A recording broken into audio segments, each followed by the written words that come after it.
So today we're going to be diving into billionaire-funded, AI-powered, regulation-free cities built from scratch. We're going to start in Saudi Arabia. The centerpiece here is NEOM, a $500 billion cognitive city project in the Northwest Desert. NEOM isn't just one city, it's an entire region with 5 different zones. But the star of the show is something called The Line, a city consisting of 2 parallel mirrored skyscrapers, each over 1,600 feet tall, stretching 105 miles through the desert with a 650-foot gap between them. And there are no cars, there are no roads. The outside is just a giant mirror. I'm no scientist, but I did make a volcano in grade school, and I'm pretty sure along the way, I learned that mirrors amplify heat. It's also known as the death ray skyscraper effect. If you look up the walkie-talkie building in London, it's really cool, but the thing literally melted cars.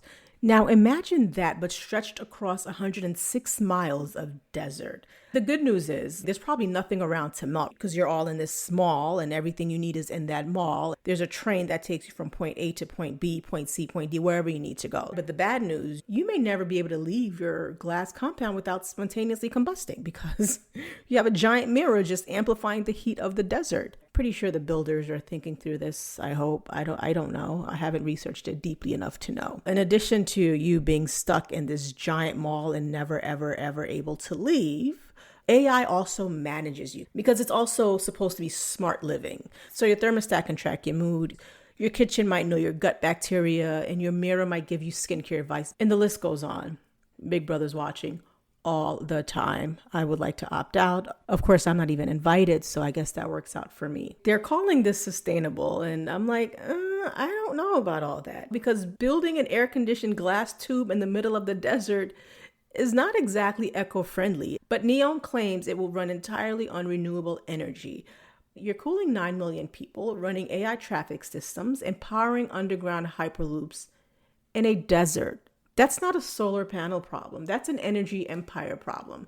Even if it runs fully on solar and wind, you're burning a massive carbon footprint just to build and maintain this thing. But, shout outs to the Saudis. They're trying to find an alternative to oil, which is fair because oil doesn't last forever and oil is not sustainable.